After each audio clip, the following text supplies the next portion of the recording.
On the news, Nigerian Railway Corporation confirms attack on Abuja-Kaduna train.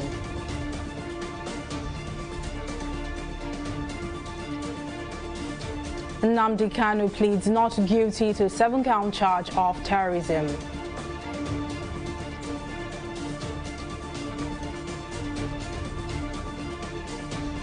And NFF returns Salisu Yusuf as Super Eagles assistant coach 3 years after bribery ban. We're glad to have you join us on News Now on TV360 Nigeria. I'm Mary Kanu. The Nigerian Railway Corporation (NRC) has confirmed the attack which destroyed a portion of the Abuja-Kaduna rail track, forcing a disruption of train services on the route. The managing director of the NRC, Fidet Okihira, said part of a train track around Rijana and Dutse in Kaduna State was blasted with explosives on Wednesday. Although there are conflicting reports about the perpetrators of the act, Okihira is reported to have said vandals and not bandits carried out the attack. The NRC managing director noted that an investigation is underway to unravel what really happened, adding that the corporation is making efforts to restore train services on the route. Well, joining us on the news to speak more on this is security expert and former director of the Department of State Services, Dennis Amakri. Thank you for joining us on the news. Now, is this a new security threat? Because in recent times, we've actually seen vandals destroy rail tracks, but now explosives are being used or planted in rail tracks. Is there a possibility that bandits are responsible for this, or what exactly are your thoughts? Thank you for having me. I don't know why we are worrying ourselves about nomenclature. You know, whether they are bandits or they are vandals or whatever. You look at the act, and when you look at the act, you find out that what has actually happened there is terrorism. It is not just vandals will just destroy something and run away. You know, but in this particular case, we have a situation where they actually shot at the locomotive engine, and then, of course, destroy the track, so that if the train derails, that means a lot of lives are going to be lost. You know, so it is terrorism as far as I'm concerned, you know, because that's the only way I can describe it. The railway before now had been widely seen as relatively safe, considering the recent challenges we've seen with road travel. So in what other ways can the government ensure the safety of railways and prevent this from happening again? Well, there are many ways of protecting railways, but you see, it is not an exact science, so it will be very difficult. You know, many countries have different lengths of railways. For this one, about 186 miles railway is a very short one compared to, you know, other countries. And then those countries have also found it very difficult to secure their railways. There are other technological things that could be used, of course. I know that if they are using something like an intelligent railroad system, where just like oil pipelines, fiber optics are laid all the way on that line, so that these fiber optics will be reporting to the driver in his computer right in front of him, should be reporting to him the condition of the rail as he proceeds. But I don't know if the rail heads we are using now, the engines, are very sophisticated to be integrated with that kind of technology. But even then, if we are not using that technology, of course, there are drones and other kinds of technology that are available that we can use. The important thing is response. So if you know that people are trying to lay a mine or a bomb on the rail tracks, how do you respond to make sure that it does not happen? All right, security expert and former director of the Department of State Services, Dennis Amakri, thank you for your contributions. Well, moving on, the leader of the proscribed indigenous people of Biafra, Nnamdi Kanu, was today arraigned at the Federal High Court in Abuja over charges of treasonable felony and terrorism. The charges were amended by the federal government last week to a 7-count charge, but appearing in court on Thursday, Kanu pleaded not guilty to the amended charges. The judge, Justice Binta Nyako, ordered that he remains in the custody of the Department of State Services after failing to grant his request to be transferred to a correctional center. Justice Yako, however, ruled that 3 persons of Kanu's choosing can be allowed to visit him on Thursdays at the facility of the DSS and thereafter adjourned the matter till November 10. We have filed an objection, 36-page objection to the charge. We filed and served on the federal government today. So, and then from the court was notified today about the objection we filed to the charge. In line with Eastern practice and procedure, the court will first of all take an application challenging its powers to continue to hear the matter before taking further steps. So, however, he took plea to the 7-count charge today, and the hearing on application challenging the competence of the charge, urging the court to dismiss the 7-count charge and acquit our client and discharge him, is coming up for hearing on the 10th of November 2021. So on that day, we are going to go deep into the substance of the charge, and also application will file challenging the on 26 grounds application. Meanwhile, a dramatic scene played out at the Federal High Court Abuja earlier today when security operatives prevented human rights activist Omoyele Sowore from accessing the courtroom to witness the trial of Nnamdi Kanu. As Sowore tried to speak to the security operatives, some suspected hoodlums arrived and attacked the activist. Before the incident, Sowore, who spoke to journalists, said he was at the court for a number of reasons. They said they are going to check at a list. I don't expect my name to be on any special list. I am a member of the public. And when you hear that people are being tried in court, it's always listed one person and others. I'm usually part of the others. That is perpetually sued for all kinds of. I have over 10 lawsuits in this courtroom. Civil lawsuits, criminal lawsuits. I have lawsuits that are filed against the government. So I have even a right to come and be checking on the progress of my cases. Yes. So why should anybody prevent me or say that my name must be on a special list? My name is on at least 10 special lists in this courtroom. If you can't find it in the courtroom, my name is on the security watch list in the country. After your movement is restricted. So I'm here in Abuja. I have a duty to attend to why you restricted me to Abuja for 2 years. So let's pay attention to what maybe they have found my name on.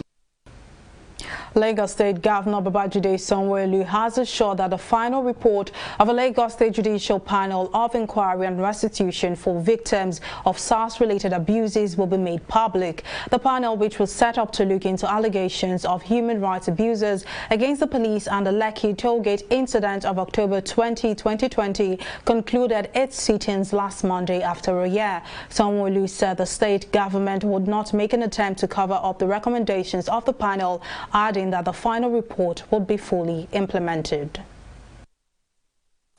I feel that there is no better time, but even today, being the 1 year of that event, to say how difficult it's been for us as a state, to say how moving it's been for us as a government, but to also say that how committed it has given us to say that as tough as those times were, as tough as they are still today, that the government will certainly not shy away from its responsibility, that will take it up, will see it as a challenge, and will face it with everything that we have.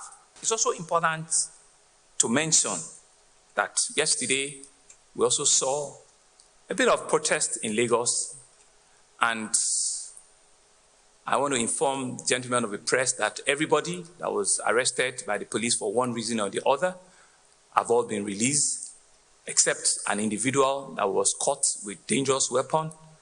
He had cutlasses, he had charms and all sorts, and he did confess to the police that he was there to cause mayhem.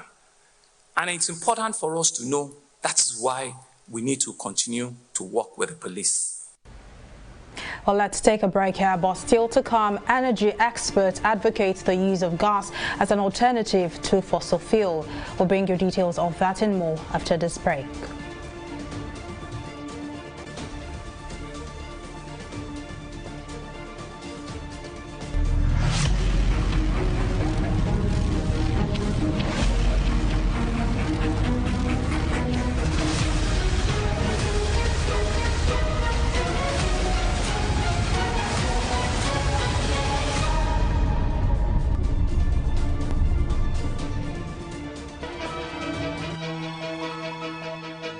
Opinions are free, facts are sacred, but truth is universal. How, in practical terms, can we, for instance, de-escalate the tension? President must see himself as the President of the Federal Republic. We know where the enemy is. 3 places. The Lake Chad Basin, the border area between Nigeria and Cameroon, and then the Sambisa Forest. On TV360, we give you a complete dose of everything. Opinion, facts, and undiluted truth. I hardly believe what politicians are saying in this part of the world. A new Nigeria is possible, a future is possible. We delve into the issues, dissect it so that you can understand it, use it to take action. I don't think there's any need for any governor to look for grants for ranching. TV360, dissecting the issues.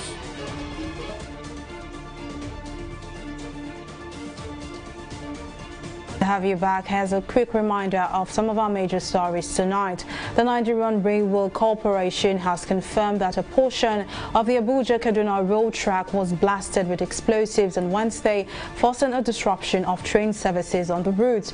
Although there are conflicting reports about the perpetrators of the act, the managing director of the NRC, Fidet Okihira, is reported to have said vandals and not bandits carried out the attack. Okihira said an investigation has been launched into the incident. We also told you that the embattled leader of the proscribed indigenous people of Biafra, Nnamdi Kanu, has pleaded not guilty to the 7 amended charges preferred against him by the federal government bordering on terrorism and treasonable felony. At his rearraignment on Thursday, Justice Binta Nyako adjourned the case to November 10 to hear Kanu's application challenging the competence of the charges. Well, in case you missed any of our news bulletin or for more updates, to log onto our website on www.tv360nigeria.com. You can also follow us on our social media platforms on Twitter, Instagram, YouTube, and Google Plus at TV360 Nigeria. On Facebook, we're at TV360 Online.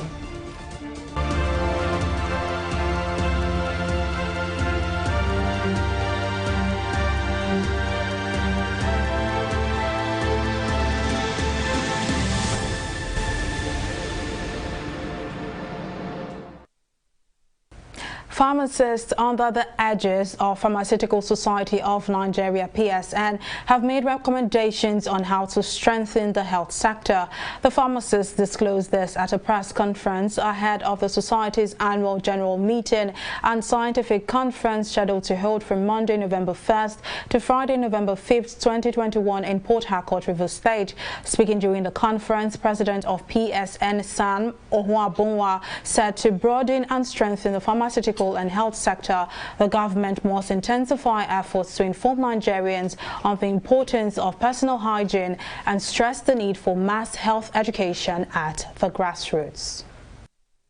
I support the call for government to put more money in health, but I also say the one we have should be spent the most expeditious and the most efficient way.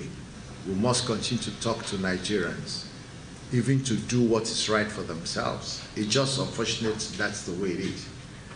You know, today people are still quarreling, should they take vaccine or not, and bringing all kinds of arguments to say that vaccines cause trouble, they cause magnetic induction and attraction. Those things are not true. We're calling on the Nigerian health authorities to give more relevance, more recognition, and more reward to healthcare professionals, especially pharmacists, who represent the bulwark in the health team. We all know that without medicines, the health system cannot be validated. Well, we'll take a break here and return with business, international and sports stories. Stay with us.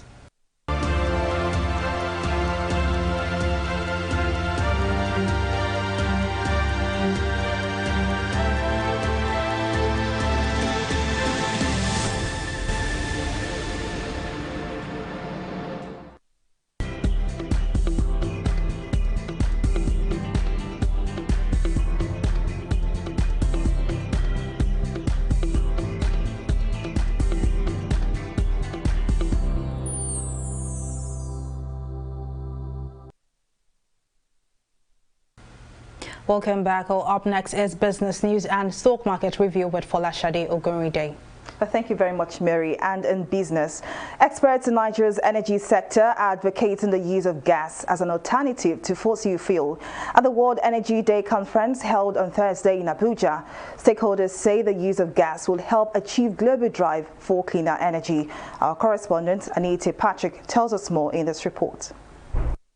In recent years, calls for clean and renewable energy has gained momentum around the world, and recently Nigeria has joined the train to achieve this goal.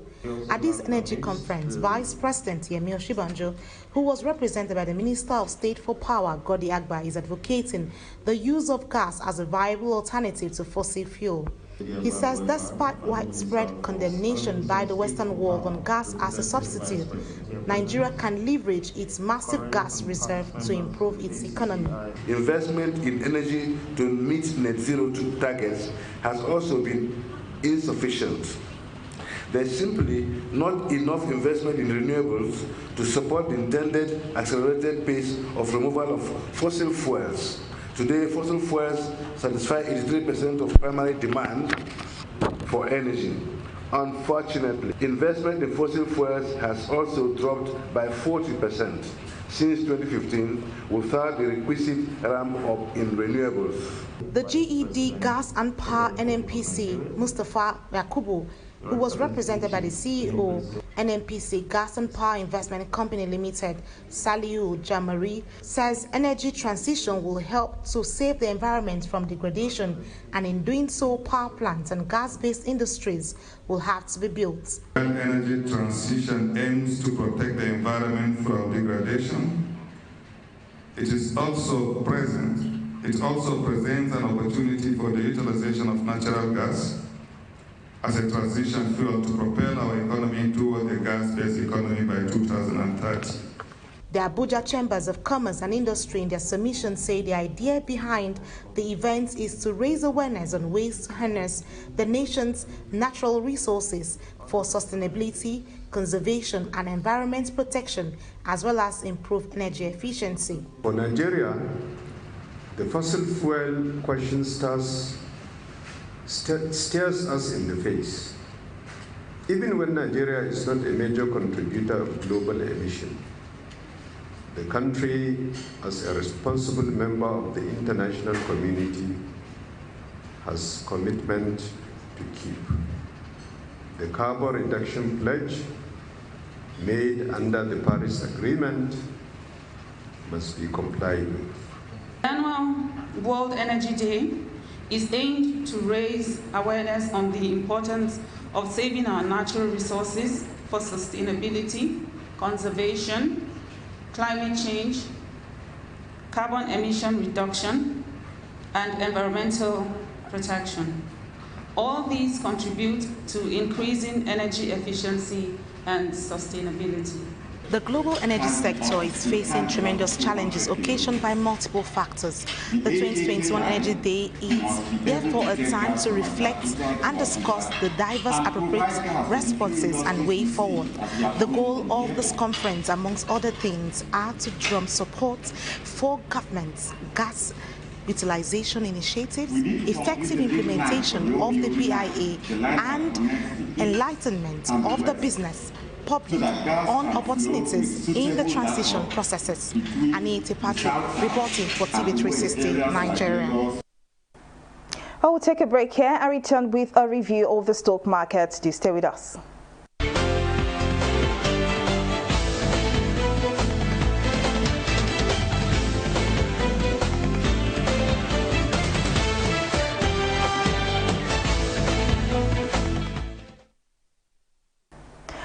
Equities on the floor of the Nigeria Exchange sustained its winning tempo as investors gained as much as 237.13 billion naira at the end of Thursday's trading session. All share index appreciated by 1.01% to close at 41,704 basis points. Now, despite this good performance, other key indicators such as volume and value of deals depreciated. Now, speaking of depreciation, the Initiatives PLC from the services sector and IMF International Pharmaceutical PLC led 15 losers with a combined loss of 13 kobo. On the gainers chart, however, 22 gainers led by Kutix PLC and Nigerian Exchange Group topped the gainers table with a combined gain of 2 naira 60 kobo. Now, all of these trading and bargain hunting ultimately led to market activity to close at over 216 million volume of shares valued at 3.381 billion naira, exchanging hands in 4,272 deals. Now, this is of course a big drop from yesterday's performance, but let's keep our fingers crossed and see what happens tomorrow. Sadly, the same wins were not recorded for foreign stock FTSE, Dow Jones and Nikkei. I mean, take a look at these numbers, all in the reds. London's FTSE fell on Thursday as miners dropped due to rising troubles in China's property sector. Similar sentiment held sway on Dow Jones and Nikkei, which closed in the reds at 0.34% and 1.87% respectively. And to wrap on the business news segment, and news now back to Mary for the rest of the news. Now, thank you for that update for yesterday. And now on the global scene, thousands of supporters of Sudan's transitional government have taken to the streets of the capital, Khartoum, with rival pro-military protesters also holding a sit-in outside the presidential palace. Thursday's competing rallies were organized by opposing factions of the Forces for Freedom and Change FFC civilian umbrella coalition, which spearheaded mass demonstrations in 2019 that led to the removal of longtime President Omar al-Bashir. The rise in tensions come as Sudan reels from deep political splits, with military leaders demanding a cabinet overhaul and civilian figures accusing the army of planning to seize power. Well, it's time for Entertainment Report.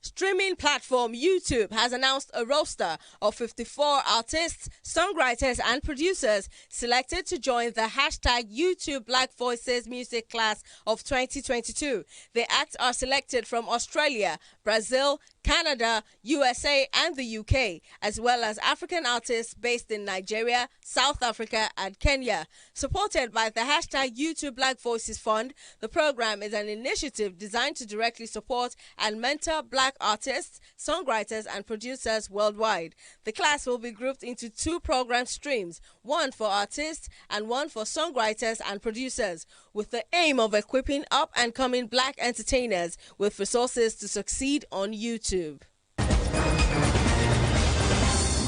Walt Disney Studios has unveiled a first-look image of its forthcoming biopic based on the life, career and family of Greek-Nigerian basketball star Giannis Antetokounmpo. Directed by Nigerian Akin Omotosho, the biopic, titled Rise, will follow the Antetokounmpo family's emigration from Nigeria to Greece, their struggle to their passion for basketball, and how it transformed their lives. The biopic also stars Nigerian actors Joke Silva and Lala Akindoju. And that is all on the entertainment segment of News Now.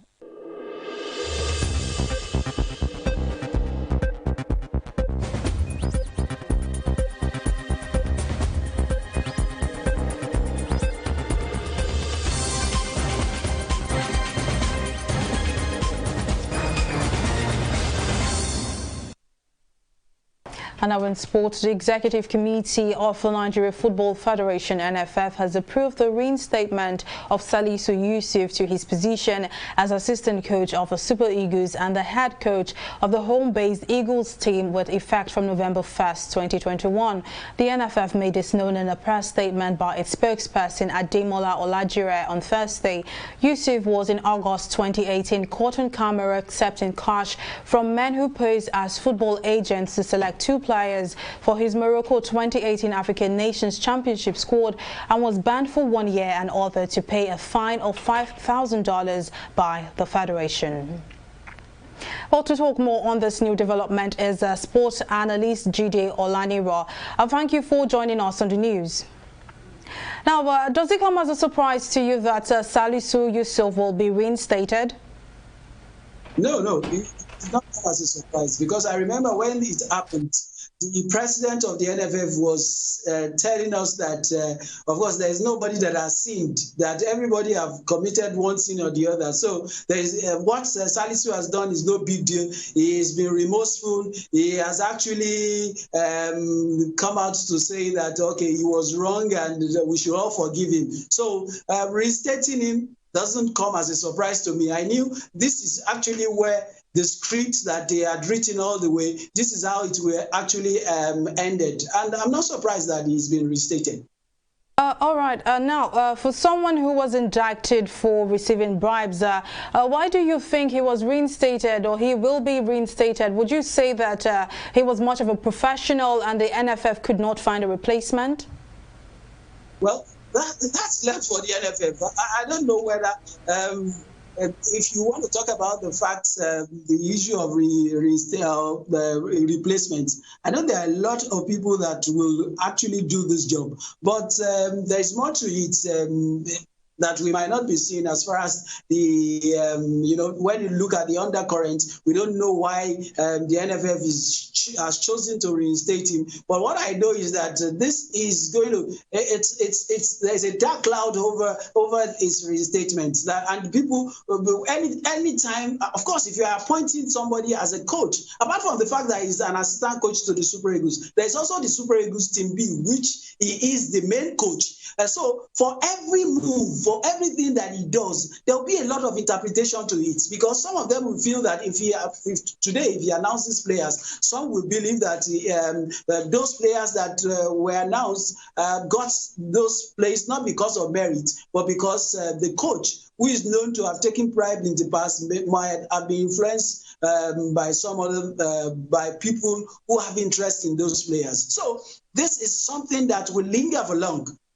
For journalist Jide Olaniro, I'm afraid that's all we can take on the news. Well, that's the size of our bulletin. Thank you for watching. I'm Mary Kanu.